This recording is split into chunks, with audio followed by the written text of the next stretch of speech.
Good morning students. आज हम अपनी इस क्लास में भारतीय संविधान के स्रोतों के बारे में डिस्कस करेंगे। मैं मिसेस अनु बरवट बोल रही हूँ, पॉलिटिकल साइंस असिस्टेंट प्रोफेसर। हम यूनिट 1 शुरू कर रहे हैं। यूनिट फर्स्ट में जो पहला हमारा टॉपिक है वो है भारतीय संविधान के स्रोत यानी sources of the Indian constitution. देखिए, जहाँ तक इंट्रोडक्शन की बात है, भारत का जो संविधान है उस संविधान जब बनाया गया तो उसके अंतर्गत जो कानून हमने उसमें निर्मित किए हैं, जो उसके पार्ट हमने शामिल किए हैं, वो भारत ने अन्य जो देश हैं, अदर कंट्रीज़ हैं, उनके कॉन्स्टिट्यूशन से प्रभावित होकर उसमें शामिल किए हैं। हमारे संविधान निर्माता कॉन्स्टिट्यूशन मेकर क्लियर करते हैं कि जो हमारा संविधान है वो कोई यूनिक नहीं है, मौलिक नहीं है, बल्कि हमें जहाँ से जो चीज़ अच्छी लगी और ये लगा कि वो हमारे यहाँ के यानी भारत के हिसाब से, यहाँ के कल्चर, यहाँ के परिस्थितियों के हिसाब से सही रहेगी, तो हमने उसे दूसरे संविधानों से ले लिया है। भारतीय संविधान निर्माताओं ने प्रॉपर एक जो लाइन यूज़ की है वो कही गई है कि चुने हुए उधार लेने योग्य तथ्यों के माध्यम से एक व्यवहारिक संविधान की खोज, यानी the quest of a working constitution through select borrowing.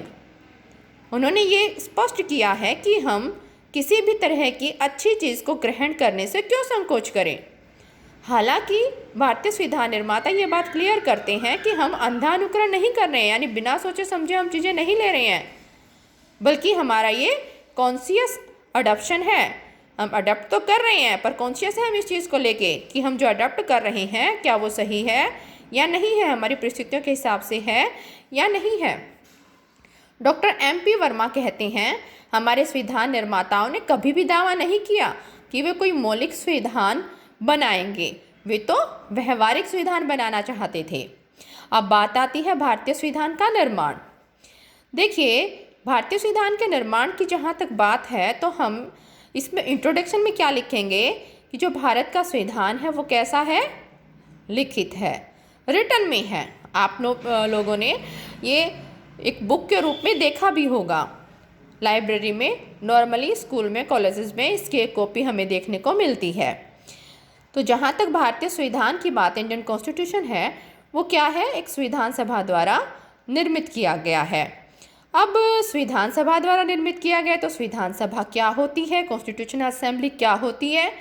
देखिए, ये एक वो सभा होती है जो क्या काम करती है, संविधान के निर्माण के संदर्भ में विचार विमर्श, डिस्कशन होता है प्रॉपर, और वहाँ पर डिसाइड किया जाता है कि किन किन विषयों को हम संविधान में शामिल करेंगे।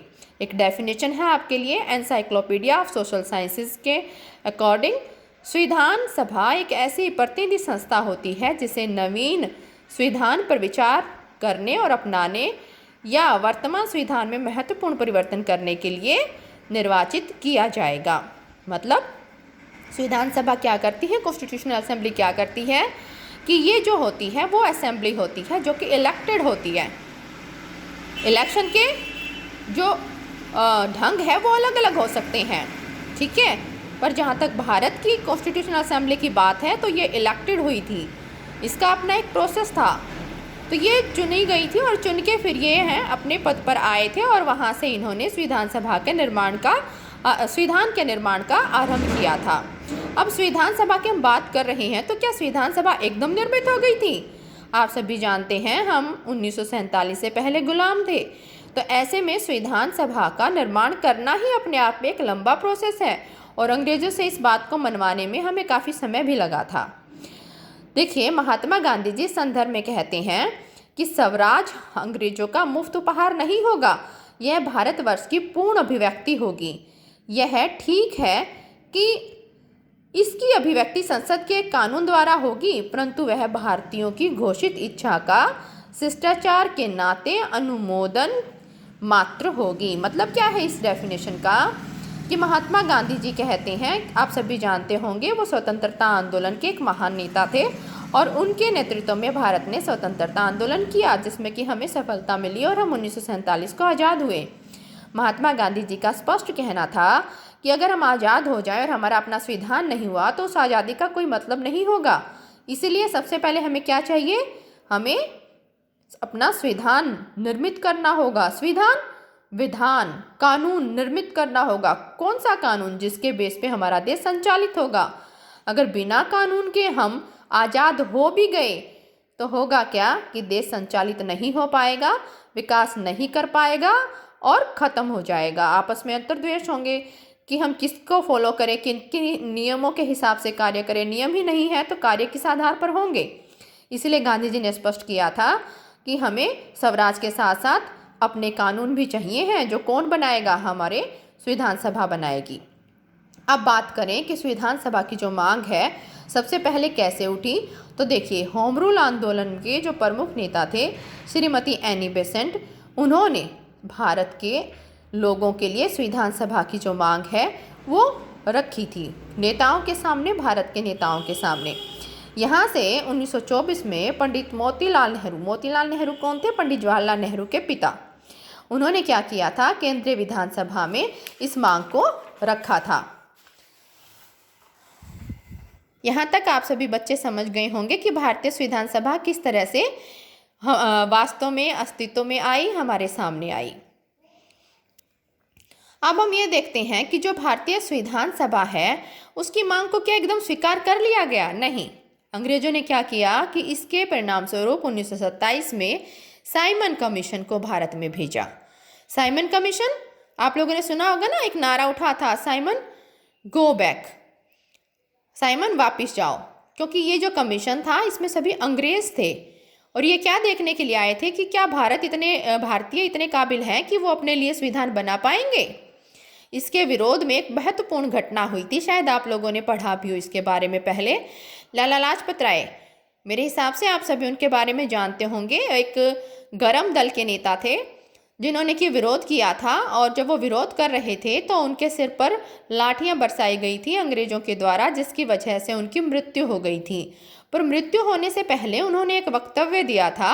उन्होंने कहा था कि मेरे सिर पर पड़ी एक एक लाठी जो अंग्रेजी साम्राज्य है उनके कफन में एक एक कील का काम करेगी। और ये बाद में काफ़ी अग्रेसिव लाइन रही हमारे यहाँ के आंदोलनकारियों के लिए, उनका आधार बनी स्वतंत्रता आंदोलन में। तो इस तरह से साइमन की कई बातों को तो ना कांग्रेस ने एक्सेप्ट किया ना ही भारतीयों ने एक्सेप्ट किया। 1928 में मोतीलाल नेहरू ने एक रिपोर्ट तैयार की जिसे नेहरू रिपोर्ट हम कहते हैं। इस रिपोर्ट में उन्होंने ये प्रूव किया कि भारतीय अपना संविधान बना सकते हैं। हालांकि 1928 की नेहरू रिपोर्ट में कही गई बातें भारतीय संविधान के निर्माण में भूमिका निभाती हैं, आधार थी वो इसका, पर उस रिपोर्ट को ज़्यादा महत्व अंग्रेजों ने नहीं दिया।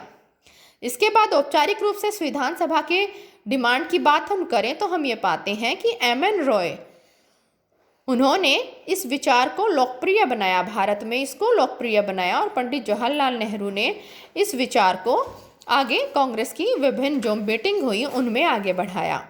उनके प्रयासों के परिणाम स्वरूप हुआ क्या कि जो ये संविधान सभा की मांग थी ये आम जन तक पहुंची और इसके संदर्भ में अंग्रेजों ने ध्यान दिया और इस तरफ काम करना शुरू किया।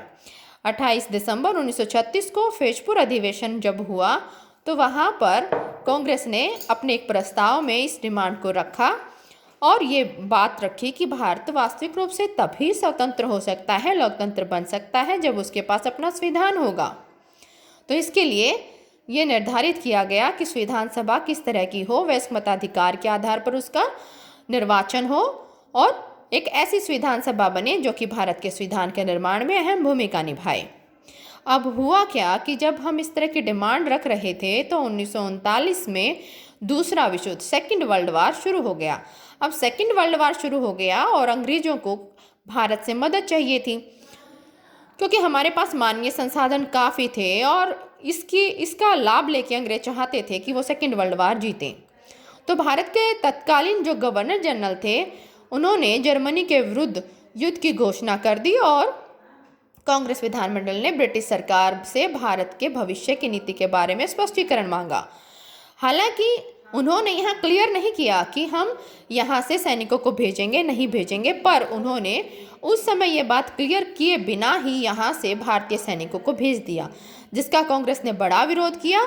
और विरोध के परिणाम स्वरूप उस समय जहाँ जहाँ भी कांग्रेस के 11 ब्रिटिश प्रांत होते थे उस समय, उनमें से 6 में कांग्रेस की सरकार थी, 6 कांग्रेस सरकारों ने इस्तीफा दे दिया, जिसका परिणाम ये हुआ कि अब कांग्रेस और अंग्रेजों के मध्य और ज़्यादा जो विरोध था वो बढ़ चुका था। इसके परिणाम स्वरूप 1940 में पंडित जवाहरलाल नेहरू ने वास्तविक लोकतांत्रिक स्वतंत्रता के लिए संविधान सभा की मांग को कठोरता से अपनाना शुरू कर दिया और उसके लिए अग्रसर हो गए पूरी तरह से। हालांकि मुस्लिम लीग जो थी वो संविधान सभा के विचार में अलग राय रखती थी, उनका अपना अलग विचार था, पर जैसे ही 1940 में पाकिस्तान की मांग को स्वीकार किया, वो भी इस डिमांड के साथ जुड़ गए कि हाँ संविधान सभा होनी चाहिए। तो ये जो कुछ परिस्थितियाँ थी, इन्होंने संविधान सभा के निर्माण में अहम भूमिका निभाई। ब्रिटिश सरकार द्वारा संविधान सभा की मांग की स्वीकृति। अब ब्रिटिश सरकार ने क्या संविधान सभा की मांग को ऐसे स्वीकार कर लिया? नहीं, इसके पीछे भी काफ़ी महत्वपूर्ण भूमिका रही हमारे उस समय के स्वतंत्रता सेनानियों की। तो क्या हुआ कि जब ब्रिटिश सरकार को ये लगा कि अब जो है भारतीयों को रोकना मुश्किल है और हम उन पर राज नहीं कर पाएंगे, क्योंकि विरोध चारों तरफ से उठने लगा था, और दूसरा सेकंड वर्ल्ड वार ने भी उनको हिला के रख दिया था। बेशक उनकी विजय हुई थी, पर वहाँ पर जो उनको नुकसान हुआ था, चाहे वो संपत्ति के आधार पर कहें, चाहे वो मानवीय आधार पर कहें, यानी अर्थव्यवस्था उनकी काफ़ी डगमगा गई थी। इसलिए उन्होंने सोचा कि यहाँ पर स्थिति को सामान्य बनाए रखने के लिए हमें इस डिमांड को स्वीकार करना होगा। और 1940 में उन्होंने भारत के इस प्रस्ताव को कि भारत का संविधान होना चाहिए और भारतीय उसको स्वयं तैयार करेंगे, स्वीकार करने के संदर्भ में एक अगला चरण शुरू किया। अगला चरण क्या था? 1942 की क्रिप्स योजना। आप सभी ध्यान देंगे इस बात पे। 1942 में क्रिप्स योजना जो है वो भारत में भेजा गया।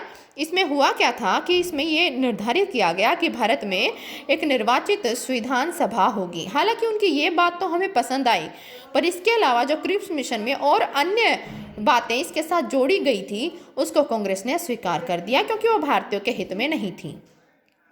अब हम बात करते हैं संविधान सभा की रचना। देखिए, क्रिप्स मिशन को हमने स्वीकार नहीं किया, तो संविधान सभा की रचना हुई कैसे?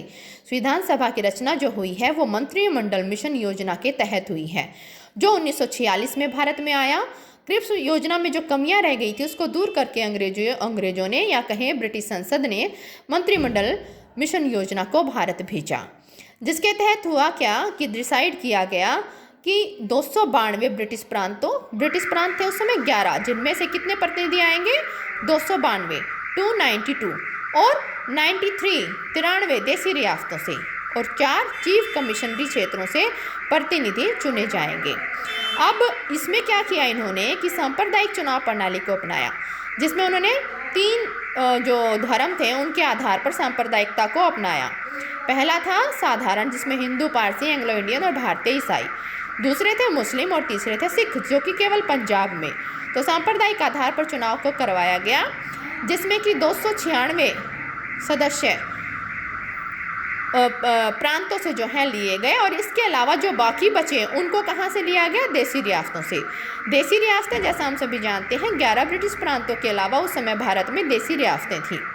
उन देसी रियासतों में छोटे छोटे राजा काम करते थे, और उनको ये कहा गया कि वो अपने प्रतिनिधियों को चुन के संविधान सभा में भेजें। चुनाव हुआ, और चुनाव में क्या हुआ? कांग्रेस को भारी जीत जो है वो मिली। कांग्रेस ने 212 स्थान प्राप्त किए, मुस्लिम लीग ने 73, और अन्य जो हैं उनको 11 स्थान, अन्य दलों को 11 स्थान मिले। कांग्रेस की इस जीत से हालांकि मुस्लिम लीग खुश तो नहीं हुई, पर बहुत जल्द उन्होंने बहिष्कार कर दिया संविधान सभा का। बहिष्कार होने के बावजूद संविधान सभा ने काम किया, और 26 नवंबर 1949 को संविधान बनकर तैयार हो गया, जिसको कि हमने 26 जनवरी 1930 को पास किया, लागू किया। और उसी के बेस पे 26 जनवरी का दिन क्यों रखा गया? क्योंकि 26 जनवरी वो तारीख थी जब संविधान सभा और संविधान की स्वतंत्रता जो है, भारत की स्वतंत्रता से जुड़ी डिमांड रखी गई थी। तो 26 जनवरी को महत्व देते हुए 26 जनवरी का दिन संविधान को लागू करने के लिए रखा गया, जिसको आज हम गणतंत्र दिवस के रूप में मनाते हैं।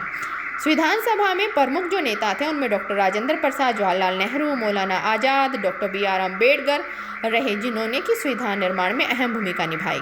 डॉक्टर भीमराव अम्बेडकर, जिन्होंने कि संविधान का मॉडल तैयार किया था।